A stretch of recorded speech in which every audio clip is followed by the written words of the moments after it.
Hello everyone, I'm Pastor Tamaka, Apostolic Believers of Christ International, is YouTube channel. Don't forget like, share, subscribe, and post notification bell for update every day the new videos.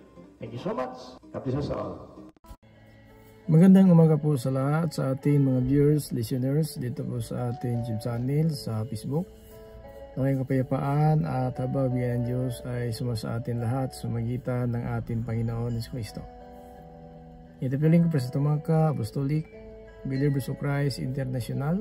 Mga kapatid, sa bawat araw ay magpasalamat tayo sa Panginoon sa kanyang kabutihan sa atin. Tayo po'y pinagkalooban ng pagkataon. Isa May 2, 2024 na mga kapatid, hindi po tayo makarating sa mga araw na ito kung hindi po ito'y kalooban ng Diyos. Tandaan po natin mga kapatid, ang Biblia magpatunay kahit isang oras malamang wala makadagdag ng buhay natin. At ating ginagawa mga kapatid, so araw nakapag-create po tayo ng mga video o nakapag-live po tayo para po na maparating natin ang mensahe ng Diyos, no? Sa lahat na ating mga viewers, listeners dito po sa YouTube channel or sa Facebook. So huwag kalimutan mga kapatid, i-like and share lang po natin ang salita ng Diyos para po maparating natin ang biyaya ng Diyos sa buong sanlibutan. Lahat po ng mga hinirang ng Diyos ay maparating po sa kanila ang kanyang mga salita, dahil po tinawag na tayo ng Diyos ngayon na mula pa ng pasimula na tayo talaga ay hinirang na po ng Panginoon. Doon pa natin sa mapunan na ating ina ay hinirang na po tayo ng Diyos para makakabit tayo ng kanyang kaulatian. Kaya mga kapatid, iba natin ma-perfect ating sarili na talaga magkamali tayo sa ating pamumuhay sa bawat araw, oras, seconds, minuto man. Hindi maiwasan mga kapatid na magkakamali talaga tayo, no? Sa ating mga pag-iisip, naramdaman, panalita. At minsan natin nagawa mga kapatid ang hindi po talaga sang-ayon sa mata ng Diyos. Subalit, hindi naman tayo pinarusahan kaagad, kundi pinagsabihan po tayo para po na kahit paano marami tayong matutunan na kanyang mga salita para maisagawa po natin. Dahil pang pagpapala mga kapatid, hindi lang po sa nakikinig, mga kapatid, ang pagpapala nasa gumagawa. Kaya kung mapakinggan natin ang aral po ng Diyos, ay kailangan natin gawin. Dahil po ang gumagawa, ang siyang pagpapalain, hindi po ang nakikinig. Now, ito po ang paraan ng Panginoon, itong YouTube channel, Facebook. At alam ng Diyos ito sa panahon natin ngayon ay talagang lagana po ang YouTube, Facebook, or ano pa man ang paraan po na sa sanlibutan, sa magitan po na internet, social media, ay maparating natin ang mensahe ng Diyos. Ngunit mga kapatid, minsan po hindi po ito ang hinahanap ng tao. Minsan po ang mayroon Facebook, YouTube, hindi po salita ng Diyos ang inaabangan po nila. Mayroong kanya-kanya tayong layunin, kanya-kanya tayong paraan sa buhay na sabihin natin, alam natin ito maka-benefit po tayo, makapag-kuha tayo ng revenue, subscriber, or viewers sa magitan ng YouTube, Facebook. Pero ito din ang pinakamalaga, itong salita ng Diyos mga kapatid, ang dapat natin bigyan din ng pagkataon para po na malaman natin ang plano ng Diyos sa buhay natin. No, marami tayong plano sa sanlibutan, pero minsan mga kapatid, itong plano natin ay nagpapahamak po sa atin. Kasi ang plano ng tao sa sanlibutan, nasabihin natin, ito po ay nais mayaman, nais po magkaroon ng pera, gusto na magkaroon ng sasakyan, bahay man, negosyo, lupa. Sige po mga kapatid, sa sanlibutan lang po yan. Now, hindi masamang mangarap mga kapatid. Ang importante, mangarap tayo na kasama ang Diyos. Para po hindi tayo mahirapan, hindi po tayo mga kapatid mabigo, no, sa ating mga pinapangarap. Dahil mangarapan tayo ng mangarap, kung hindi pagkaloob ng Diyos, wala tayong magawa. Kaya itong mga, bakit na mayaman po sila, marami sasakyan, may bahay, may lupa, etc. Marami pa mga nakita natin mga bagay na sa kanila na wala sa atin. So kalooban po ng Diyos yan, na bigyan sila ng pagkataon ng mga kahilingan nila. Tayo din, ang gawin natin, humiling maghanap, kumakatok tayo sa Panginoon. Kasi sinabi po sa Mateo, Kabanata 7, talata 7 hanggang sa 8, na kumatok kayo at kayo'y pagbubuksan, humanap kayo, kayo makatagpo, at humiling, kayo'y pagbibigyan. So yun po mga kapatid, sapagkat ang naghanap makakatagpo, at ang humiling pagbibigyan, at ang kumakatok ay pagbubuksan. So mga kapatid, sa ating panahon ngayon, yun ang talaga ang kadalasan po kasama natin sa pumuhay sa libutan, mga pangarap. Mga pangarap lang po mga kapatid, hanggang sa mga araw na ito. Nangarap tayo na sana po magkaroon tayo ng magandang pamumuhay. So kayon talaga, kasi yun lang po ang kasama natin sa salibutan habang buhay tayo. Nangarap talaga tayo. Walang tao, walang pangarap. Kasi kung wala tayong pangarap, wala tayong makita sa mga bagay na ating naabot, kundi pinapangarap natin yun. Hindi masamang mangarap, pero ang masama lang, kung nasa pangarap tayo nakatitig, wala tayong time sa Panginoon. So kailangan i-balance po natin. May pangarap tayo, pero ang sabi ng Panginoon sa John 15 verse 5, for without me you can do nothing. So wala tayong magawa kung wala ang Diyos. So ang pinakasintro mga kapatid, na kung may pangarap tayo, kailangan na kasama natin ang Diyos. Kasi wala tayong magawa kung wala ang Diyos. So kailangan pala na ang pangarap natin ay ipasa Diyos natin. Huwag tayong gawa ng paraan, makamtan ang pangarap. Kasi kung tayong gawa ng paraan, minsan mga kapatid, mali ating paraan. Example natin, ang linggo para sa pagsamba, pero minsan ang tao nagtrabaho ng linggo. So bakit? Ano ba ang dahilan? Dahil po sa pangarap. Kasi kung hindi pangarap ang nasa puso mo, mga kapatid, na itinatanim mo sa puso mo, itong linggo, ito talaga ay para po sa Panginoon. Samba, magpuri, magpasalamat, humihiling na naman tayo. Hindi palagi tayo humihiling sa Panginoon at saka nandiyan na tayo nakapokus. No, hindi pwede. Kailangan natin, mga kapatid, pakinggan naman ang araw ng Diyos para po na ituwid natin ating pamuhay, para po ating kaligtasan talaga ay ating makamtan. Na ano mapala ng tao sa Mateo 16:26, maangkin man ang buong sanlibutan, mapahamak naman ang kanyang kaluluwa. So, yun po mga kapatid, ano man ang mapala natin, mayroon na tayong mga bagay bigyan ng Diyos, pero umasa na tayo dyan sa mga bagay na bigyan ng Diyos. Pero hindi tayo umasa sa nagbibigay. Kasi lahat po na binigay ay may katapusan po yan. Kano man ang ating kayamanan, mawala din yun. Hindi po natin madala yan sa kamatayan, ano man ang nasa atin ngayon. Ito po ay pansamantala lang po na ginagamit natin. May cellphone tayo, nakapag-post tayo ng video, nakapag-live tayo, may internet po tayo para po na maparating natin ang mensahe ng Diyos sa mundo sanlibutan. Kasi yan po mga kapatid ang pinakamalaga. Na kung ano man ang pangarap natin, kung inibigay ng Diyos, wala tayong magawa. Kasi sabi ng Panginoon, wala kayong magawa kung wala ako. So meaning, kailangan natin na sa ating pangarap kasama ang Diyos. Hindi na tayo lang po ang gumawa po ng paraan para ang pangarap makamtan. Marami po mga tao na nangarap at para makamtan ng hold up, no? Ng nakaw, pumatay. So nabili na nga nila ang kanilang nais, nang nakaw po sila. Ngunit napahamak na po sila sa kanilang ginagawa sa pagnanakaw. Mayroong pumatay, no? Ang hold up ng bangko para lang makapira sila at mabili niya ang gusto nila. O nabili nga nila pero nanggaling po sa masamang paraan. Yan po ibig sabihin na mapahamak din tayo sa pangarap natin. Kung tayo lang pong gumawa ng paraan, hindi natin hintay ang plano ng Diyos. Kasi ang Diyos po nakakaalam na kung ano ang motibo ng puso natin. Kaya naghangad tayo ng mga bagay at alam ng Diyos na itong hangad natin na bagay na kung makamtan natin, mapasama po tayo sa paningin ng Diyos. Ayaw ng Diyos mapahamak tayo.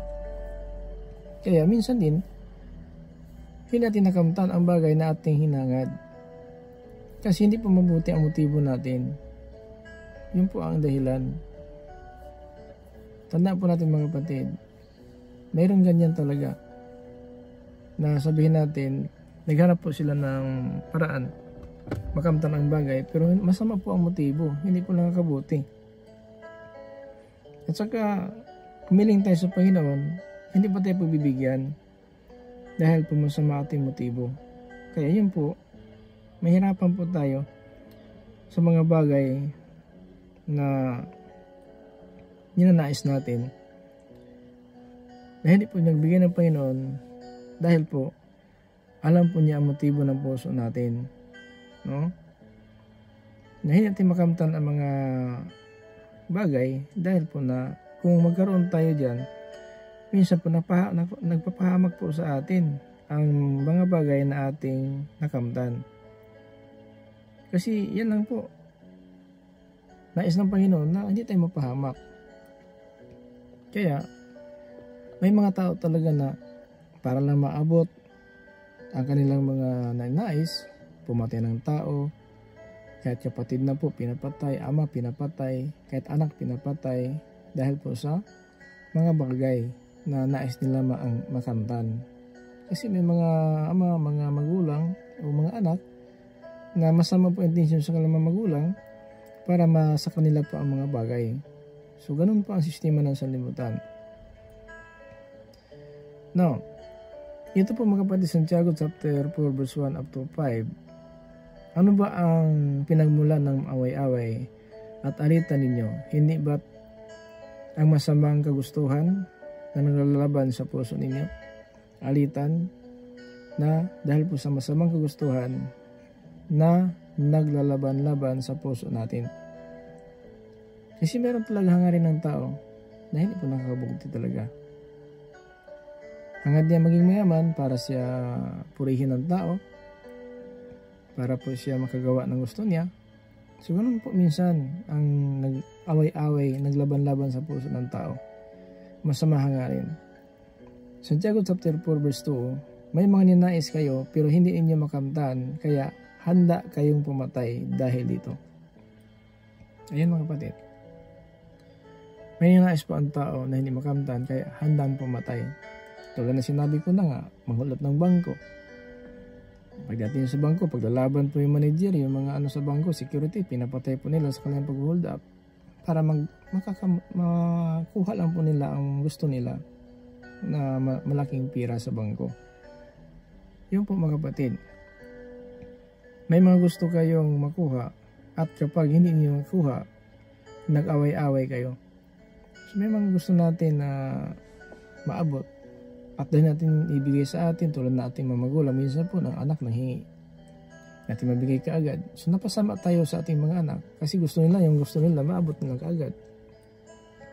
So ganoon po, kahit mga anak natin lumalaban na po sa mga magulang sa mga bagay po na nais na makamtan, hindi mabigay po ng mga magulang. Kaya minsan po tinutulik sa mga magulang kasi mahirap talaga at gusto nila magkaroon ng mga bagay na ganyan, inaaway po ang mga magulang. So may mga ganyan po na kalagayan natin. Hindi ninyo makamtan ang ninais ninyo dahil hindi kayo humihingi sa Diyos. Kaya wala tayong magawa kung wala ang Diyos. Hindi makamtan daw ang ating mga hinihingi, kahilingan o ating kagustuhan na nais natin sapagkat hindi tayo humingi sa Diyos. Kasi gusto natin paraan lang natin. Pero kung sa Diyos tayo hingi, tuturuan tayo ng Diyos ang tama. At makamtan talaga natin yan. Dahil po ang Diyos, mapagbigay ang Diyos, mapagmahal ang Diyos, mapagbiyaya ang Diyos. Verse 3. At kung humingi man kayo, wala kayong matatanggap dahil humingi kayo ng may masamang motibo para mapagbigyan ninyo ang sarili ninyong kagustuhan. So ganun, humingi tayo sa Diyos pero hindi tayo makatanggap dahil masama ang motibo natin. Nais natin pagbigyan ang ating sariling kasiyahan. So kung bigyan tayo ng Diyos talaga ng kayamanan, baka iba na po ang ugali natin. Baka hindi po tayo marunong tumingin sa ating kapwa. Baka po hindi marunong tumingin sa ating mga kamag-anak, magulang. Dahil na mayroon na tayong mga bagay. Kasi kadalasan po mga kapatid, sa sanlibutan ngayon, yan talaga ang nakikita po natin is realidad ng tao. no? Mga kapanahon natin ngayon, makikita talaga natin ang ugali. Minsan ganun po talaga ang makikita natin. Kaya nga may kasabihan ng mga matanda na ang pira daw ay nagpakapagbago po ng ugali. Mayroon pong kadalasan po na mapakinggan po natin na minsan daw ang pira nagkapagbago ng tao. So sa mga tao talaga nakatingin sa pira, magbabago talaga ang ugali. Pero ang tao naman may pira na marunong magbigay ng kapwa ay hindi mabago ang ugali. Pero kung magkapira ka na hindi ka marunong magbigay, nabago ka talaga. At saka yun po ang kasabihan ng mga tao. Minsan may kasabihan na ang pira daw nakapagbago ng ugali ng tao. So yan po ang dapat natin malaman. Chapter 4 verse 4 Santiago. Kayo mga hindi tapat sa Diyos, hindi ba ninyo alam na kaaway ng Diyos ang may ibig sa mundo? Kaya sino mang nais makipag-ibigan ng mundo ay ginawa niyang kaaway ang Diyos sa kanyang sarili. So ganoon po ang mangyari. Naging kaaway tayo ng Diyos kasi ang mundo po sa sanlibutan dito po punong-puno talaga mga kapatid ng mga kaalayan, mga pamuhay po ng mga tao na hindi po talaga nakakabuti sa paningin ng Diyos. Kaya po mga kapatid, ating nais na maparating natin ang mensahe ng Diyos sa bawat araw. Nais ng Panginoon talaga matuto po tayo. Nais ng Panginoon na huwag tayong mahatulan, no, sa kasama ng sanlibutan. Kaya tinuturuan po tayo mga kapatid sa nararapat na pamuhay kasi baka po humilig tayo sa sanlibutan. Baka po ang ating pamuhay ay hindi po karapat-dapat sa Panginoon. Kaya tinuruan tayo ng Panginoon para po tayo mga kapatid huwag maalipin ang sanlibutan. Itong hindi mga tapat mga kapatid sa Panginoon ay nakipag-away sa Panginoon. Ano man ang kapangyarihan natin makipaglaban sa Panginoon, kaya maging tapat tayo. Ibig sabihin, sundin natin ang utos ng Diyos.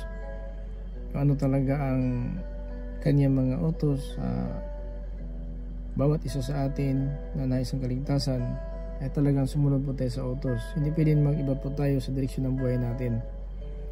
Kasi kung ganun po, maging kaaway natin ang Diyos kung ang ating iniibig ang mundo, ang mga bagay sa mundo.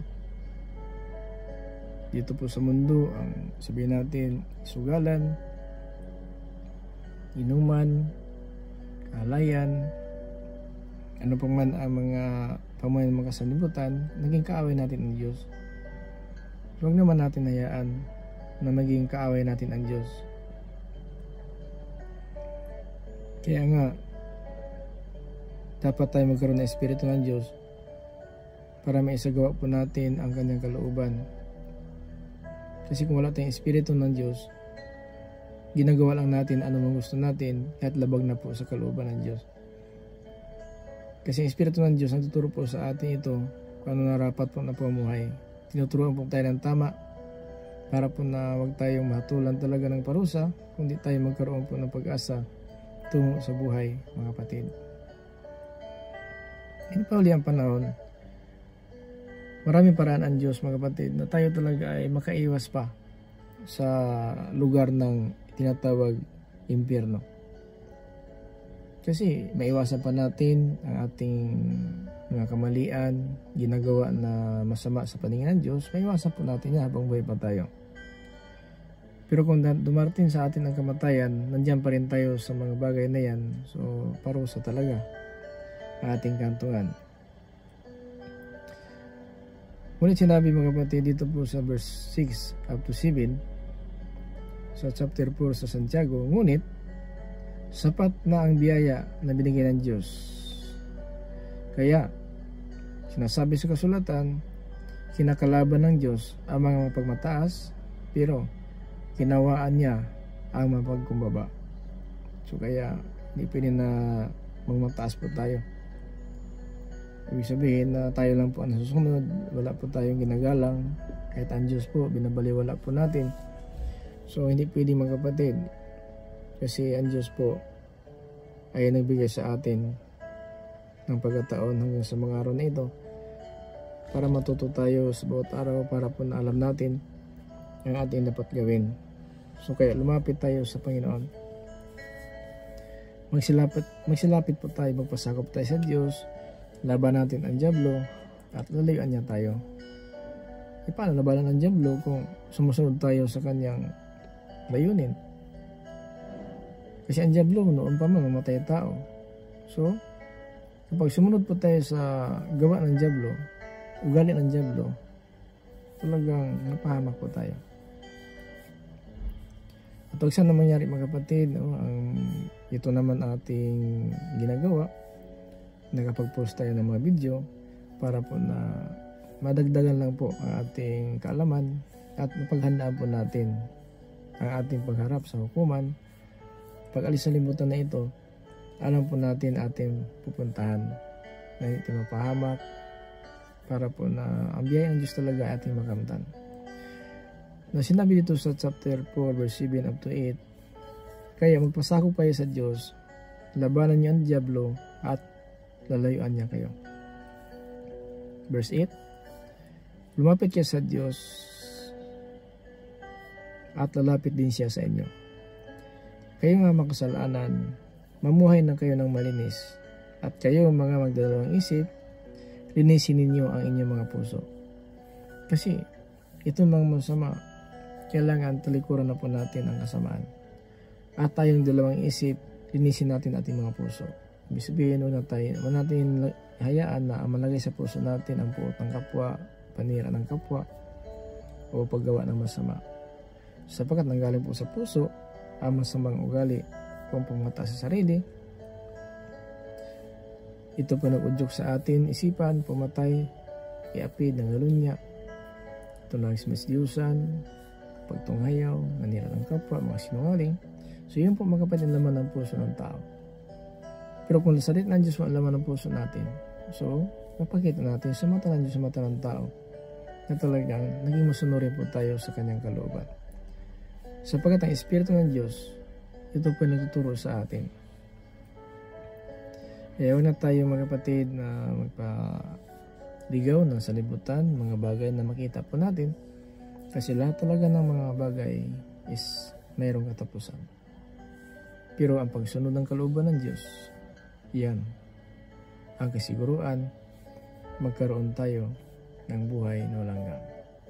So mga kapatid, ang mensahe ng Diyos para po sa atin, sana po tayo magsawa na ito po mga kapatid, ginawa po lang natin na makapag-post tayo sa bawat araw ng mga video upang na kahit pa paano sumitan dito ay maging matatag tayo sa ating panampalataya, pag-asa ng kaligtasan na ating makamtan sa magitan ng salita ng Diyos.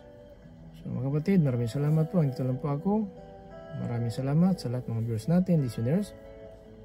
Ito po sa YouTube channel, sa Facebook, nawing kapayapaan, habagbiyan ng Diyos ay sumasa atin lahat sa magitan ng ating Panginoon Kristo. Ito piling mo sa Tumang Apostolic Believers of Christ International, send to us grace, mercy, and peace. Be with us, Jesus Christ. Amen.